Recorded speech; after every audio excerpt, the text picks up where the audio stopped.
कक्षा 11वीं के विद्यार्थी लगातार से कमेंट कर रहे थे कि हिस्ट्री के इंपॉर्टेंट ऑब्जेक्टिव क्वेश्चन बताइए। तो देखिए ये वीडियो आ चुका है पूरे ऑब्जेक्टिव और साथ में मैं आपको मैप कौन सा करना है ना, मैप में क्या क्या कर जाना है, तो पूरा मैप कंप्लीट करवा दूंगा। और मैंने आपके इंपॉर्टेंट जो है क्वेश्चन कवर करवा दिए हैं, तो वीडियो देख लेना। मैं यहाँ पे कमेंट में लिंक दे दूंगा, वो वीडियो आपको देख लेना, उसमें सभी क्वेश्चन आपके कवर हो चुके हैं ना। तो देख लीजिए यहाँ पे सबसे पहले आपको कर लेना है, विश्व में शहरी जीवन की शुरुआत सबसे पहले कहाँ से हुई थी, है ना। चीन में, मिस्र में, मेसोपोटामिया में या फिर भारत में। तो इसका आंसर आपका रहेगा मेसोपोटामिया में, है ना। मेसोपोटामिया की सभ्यता के हमने सारे क्वेश्चन यहाँ पे कवर किए हुए हैं, तो बिल्कुल उन्हें अच्छी तरीके से पढ़ना है जो मैंने उस वीडियो में बताए हैं। तो अच्छी तरीके से कर लेना, क्योंकि कुछ ही देर बाद आपका 2 बजे से पेपर होने वाला है। सभी क्वेश्चन आपको कंप्लीट करके जाना है ना। देखिए नेक्स्ट आपका नीचे दिया गया है, इसे आपको करना है। देखिए आपको सब रिवीजन तो सबका करना है, बस मैं आपको मोस्ट जो है यहाँ पे बताते जाऊंगा। मेसोपोटामिया को वर्तमान में किस नाम से जाना जाता है? ईरान, इराक, मिस्र या चीन? तो यहाँ पे आंसर रहेगा आपका ईरान, है ना। आ नंबर का ऑप्शन यहाँ पर राइट आंसर आपका हो जाएगा, है ना। आपको सभी दिखाते जाऊंगा और यहाँ पे हाईलाइट जो हैं वो मैं आपको पढ़ के दिखाते जाऊंगा, बताते जाऊंगा, है ना। राजा जिमरीलीन का राजमहल खालिस्तान में स्थित है, कहाँ पे है? अरच्च में। आंसर यहाँ पे लिखा हुआ अरच्च में, है ना। अगला है आपका हम्मुराबी खालिस्तान का प्रमुख शासक था, बहुत इंपॉर्टेंट क्वेश्चन है ना। बेबीलोनिया का, है ना, बेबीलोनिया का प्रमुख शासक था कौन? हम्मुराबी। बिल्कुल से याद रखेंगे, बहुत ज्यादा इंपॉर्टेंट क्वेश्चन है। नेक्स्ट आपको क्या कर लेना है, देख सकते हैं यहाँ पे ये रहेगा आपका मेसोपोटामिया के लोगों का प्रमुख व्यवसाय क्या था। तो इसका व्यवसाय क्या था? यहाँ पे खेती करना, यहाँ पे आंसर रहेगा आपका। मेसोपोटामिया के लोग जो है इनका प्रमुख व्यवसाय जो था खेती करते थे, है ना। मेसोपोटामिया की सबसे पुरानी भाषा कौन सी थी? 7 नंबर का क्वेश्चन है, इसका आंसर आपका रहेगा यहाँ पे सुमेरियन, है ना। बिल्कुल से याद रखिएगा, इसके बारे में हमने बताया है और ये सभ्यताओं के अकॉर्डिंग कई वहाँ पे लेखन कला की भाषाएं थी अलग अलग, तो उनके बारे में भी उसमें पढ़ाया है लॉन्ग क्वेश्चन में। तो बिल्कुल पूरे कंप्लीट कर लेना, है ना। अभी हम मैप कंप्लीट करेंगे। मेसोपोटामिया की सभ्यता सिंधु नदी के किनारे विकसित हुई थी, ये आपका सत्य है कि असत्य है? तो ये आपका असत्य है, पहले नंबर का, है ना। ये आपका असत्य हो जाएगा। नेक्स्ट आपको इसमें कर लेना है, जिगुरात का तात्पर्य मंदिरों से है, ये आपका सत्य रहेगा। देखिए मैंने पिछले वीडियो में कंप्लीट करवाया था कि जिगुरात क्या है ना। जिसको भी पता हो तो कमेंट में बता दो जिगुरात का अर्थ क्या है ना, जल्दी से बता दो, है ना। नेक्स्ट आपको करना है यहाँ पे हम्मुराबी का कानून विधि संहिता, है ना। इस साथ से इसकी जोड़ी मिल जाएगी, हम्मुराबी का कानून विधि संहिता, इस तरीके से आपको इसकी जोड़ी में ला लेनी है।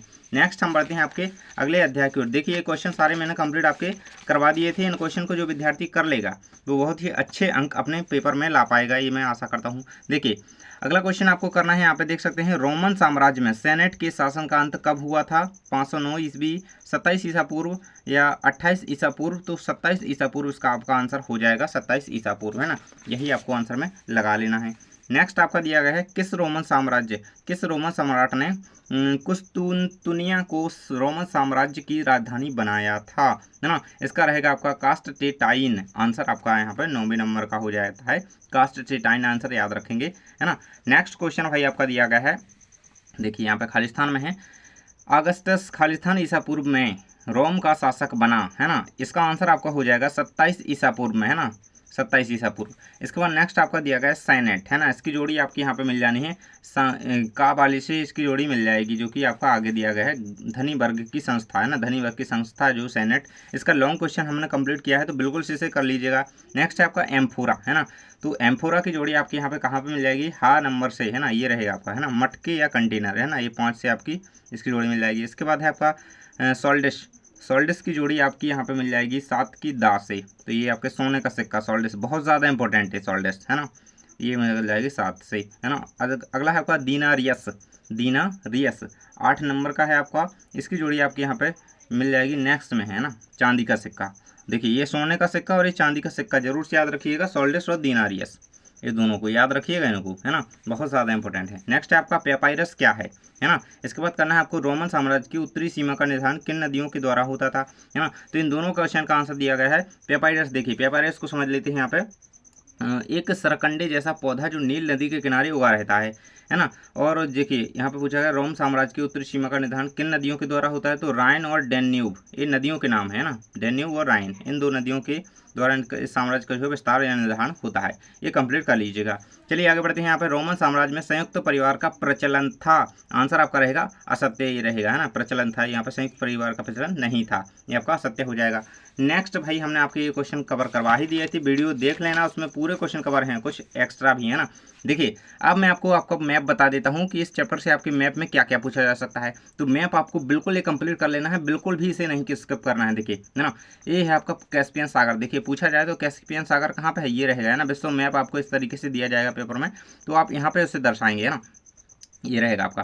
इसके बाद लाल सागर है, फारस की खाड़ी है, लाल सागर यहाँ पे देख लेंगे, इसमें आपको लाल सागर मिल जाएगा है ना। तो उससे इन्हें आप बिल्कुल से एक बार देख लीजिए और ध्यान रखिए कि कौन सा किस जगह है ना, और एक बार मैप को अच्छी तरीके से देख लीजिए है ना, किस तरफ है, किस दिशा में है, ये अपन को बस ध्यान रखना है, बाकी आप बना लेंगे, कर लेंगे है ना। तो ये आप मैप जरूर से कर लीजिएगा है ना। इसके बाद नेक्स्ट है हमारा चैप्टर यायावर साम्राज्य, आपका पूछा जाना चैप्टर है। तो इसके बाद इसका क्वेश्चन देखेंगे भाई। देखिए इसका क्वेश्चन यहाँ पे ये रहेगा आपका, खालिस्तान में इसकी जोड़ी में देखना है आपको, 6 नंबर का है यास। तो चंगेज खान की विधि संहिता है ना, यास से इसकी जोड़ी आपकी राइट मिलेगी। तो ये आपका इसका आंसर याद रखिएगा ये है ना। इसके बाद नेक्स्ट आपको करना है मंगोल साम्राज्य की स्थापना किसके नेतृत्व में हुई थी। तो 10वें का आंसर रहेगा चंगेज खान। बहुत इंपॉर्टेंट क्वेश्चन है, चंगेज खान से ये क्वेश्चन बनेंगे है ना। नेक्स्ट आपका चंगेज खान का मंगोल साम्राज्य यूरोप और एशिया महाद्वीप तक विस्तृत था, इसका आपका देखेंगे सत्य है कि असत्य है। तो ये आपका जो है सत्य हो जाएगा है ना, बिल्कुल विस्तृत था, वो बहुत बड़ा यहाँ पे उसने युद्ध लड़े, कई बहुत क्वेश्चन मैंने इसके करवाए हैं। इसके बाद चंगेज खान के पिता का नाम क्या था है ना, ये क्वेश्चन मैंने करवा दिए हैं। तो ये नाम याद रखिएगा, यूएसुजे है ना, ये जरूर से याद रखेंगे। और जो कियात कबीले के जो है मुखिया था है ना, याद रखिएगा, ये मैंने क्वेश्चन करवा दिए हैं है ना। आगे बढ़ते हैं भाई। आगे आपका क्वेश्चन आ जाता है, यहाँ पे देख सकते हैं वास्को डी गामा ने यूरोप की खोज की थी है ना। तो ये आपका असत्य रहेगा, क्योंकि यहाँ पे वास्को डी गामा ने क्या किया था, तो वास्को डी गामा ने यहाँ पे भारत की खोज की थी है ना, भारत की खोज का श्रेय दिया जाता है, इसलिए यहाँ पे ये असत्य रहेगा है ना।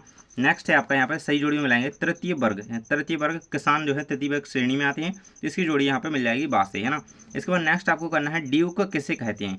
7वें नंबर का, राजा जिन लोगों को जागीर प्रदान करता था उन्हें ड्यूक कहा जाता था। बहुत ज़्यादा इंपॉर्टेंट क्वेश्चन बनेगा ये है ना, ड्यूक। नेक्स्ट नाइट ये रहेगा आपके यहाँ पे होते हैं सभी क्वेश्चन कंप्लीट। देखिए इतने ही चैप्टर आपके आने हैं 3 वर्ग तक, और मैंने सारे क्वेश्चन जो है कंप्लीट करवा दिए हैं। ये मैप देख लीजिएगा, यहाँ पे देख सकते हैं, यहाँ पे मैप दिए गए मानचित्र में निम्नलिखित को दर्शाइए। अरब सागर, काराकोरम, तिब्बत, चाइना, इन सबको आपको दर्शाना है। तो चाइना तो हमारे भारत की यहाँ पे ऊपर ही साइड ही है ना, उत्तर साइड। तो यहाँ पे देखेंगे, यहाँ पे आप चाइन को दर्शा देंगे है ना। इसके बाद काराकोरम दर्रा है एक है ना, तो इसे आपको दर्शाना है। और यहाँ पे देखिए देखेंगे काराकोरम यहाँ पे है, देखिए यहाँ पे देख सकते हैं, ये रहेगा। इसके बाद एक मतलब स्थान का नाम है। इसके बाद तिब्बत, तो तिब्बत भी भारत के ऊपर मतलब चाइना के हिस्से में अब आ चुका है, यहाँ पे रहेगा ये है ना।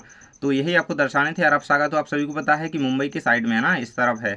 तो ये है आपका, इस तरीके से आप इसे दर्शाएंगे और बिल्कुल से याद रखिएगा इनको। और कई बार बंगाल की खाड़ी और हिंद महासागर भी पूछा जा सकता है। तो हिंद महासागर दक्षिण में है और बंगाल की खाड़ी पूरब की ओर इस तरफ है ना। तो ये बिल्कुल से याद रखेंगे, पूरा का पूरा मैप आपको कंप्लीट कर लेना है।